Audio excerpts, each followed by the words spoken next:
So a really important part to my method, the Bailey method, is what I call the 5 R's. And I think when you look at footwork, it's so important to think about footwork in the 5 R's and give these 5 R's the same amount of respect. It can be how you train it, how you look at it, how you shadow. It's very progressive. So let's go through the 5 R's. The first one is how you get ready, how you read, how you react, how you respond, and how you recover. And it's really important to give those 5s the same amount of respect.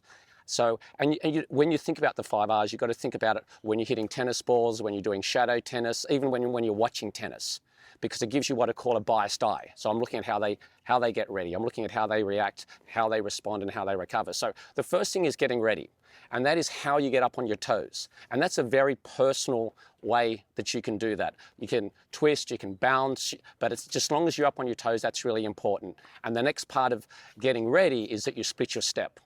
And there's two types of split steps.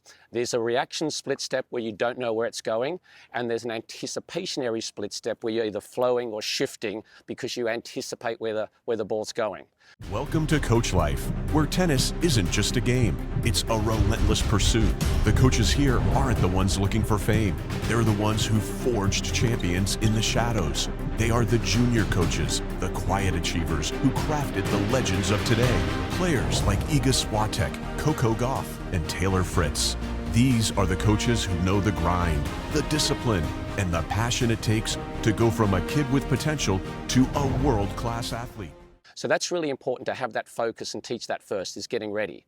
The next thing is reading. And as you know, in tennis, there's so many different balls coming at you. So you have to read the oncoming ball and make a decision on how you're going to move to that one. And usually you start off with the unit turn. So you want to give that the respect, how you turn, so you can then, which is the next star, react to the ball.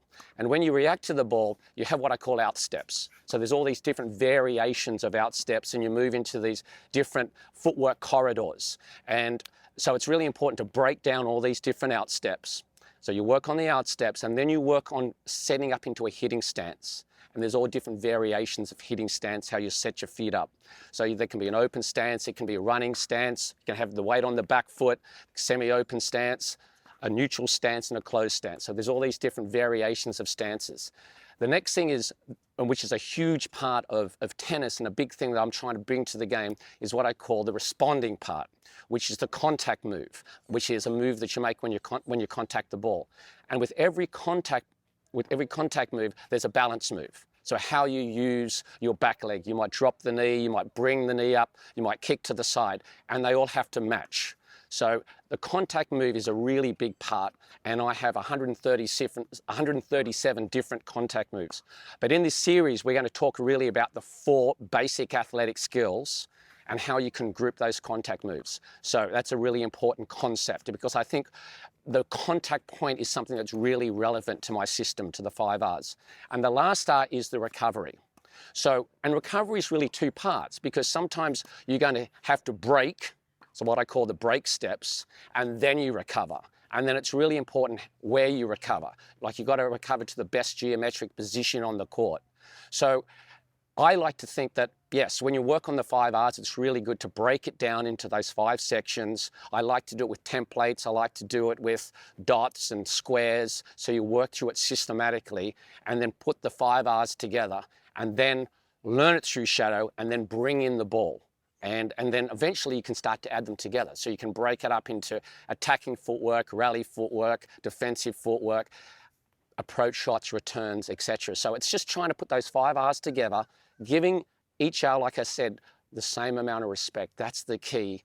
And I think when you're looking at tennis, you'll never look the same way again, because when you're looking at the tennis, you're looking for those 5 R's. And when you're analyzing the footwork, you're looking at those 5 R's. So it's a huge, important part of I think, understanding footwork, and it's crucial for my method.